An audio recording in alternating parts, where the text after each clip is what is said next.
Hello বন্ধুরা, আশা করি সবাই ভালো আছেন। যেহেতু আমি আসছিলাম দক্ষিণ পাড় সুনতুলি, শুনলাম যে কান্দাপাড়া খেলা হইতেছে, যেহেতু ওই খেলায় যাওয়া লাগবো, অংশগ্রহণ করাবো। যেহেতু আমাকে ওই এলাকার না হলো রাইজের মনের পাখি ওই খেলায় অংশগ্রহণ করছে। যেহেতু যার যার জায়গার বা এলাকার একটা টান থাকে, সেই জন্য আমি সকাল সকালে ফটাফট উঠে আগে ওই গেতাছি যে ওই জায়গায় খেলা অংশগ্রহণ করছে, খেলা দেখবো। যে আইতেছে যে এ গ্রুপের সিট, এটা রাইজের মনের পাখির সাথে ডিএম এক্সপ্রেস। দেখা যায় কেজি থেকে হারে সাথে ভার্সাস রাইজের মনের পাখি। রাইজের মনের পাখি এক করছে,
যাই হোক বন্ধুরা, এই দুইটা টান গেল, যে দুইটা কান্দাপাড়ার আর সামনে যেটা একটা টান আছে ওইটা হচ্ছে মিলিজুলির, যেহেতু মা জননীর নগে ওই টানটাও দেখেন।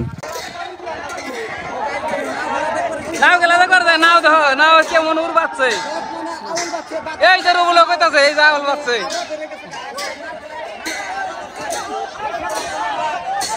ভাই ঝান্ডা বাংলো দিব নাই,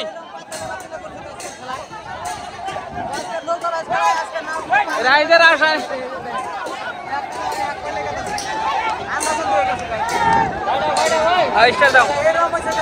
না না বেড়ে মুখে বাতাসে বাসান।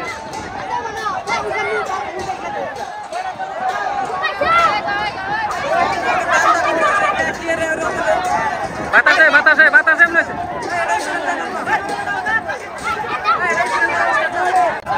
রাইজের মনের পাখি ভার্সাস মা জননী। মনের পাখি আগে আছে, এক নাও আগে আছে, পাশে পড়তে ওটা লাগিয়ে দিবা ছিল। নাও দেখো নিটান দাবা পাইতেছে মা জননী। রাইজের মনের পাখি ভার্সাস মা জননী। এ গ্রুপের সেকেন্ড এ গ্রুপের সেকেন্ড টান, এ গ্রুপের সেকেন্ড সিট।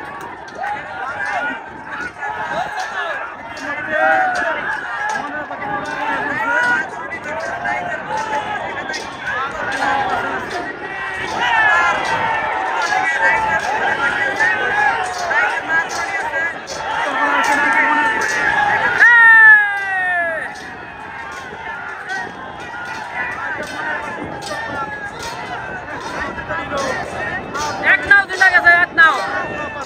এই যে রাইজের মনের পাখি, এই যে এন্ট্রি করলো, এই যে এন্ট্রি করলো, এই যে একটা পুরো একটা বাসা করতে মা জননী, একটা বাসা করতে, এই যে মা জননী।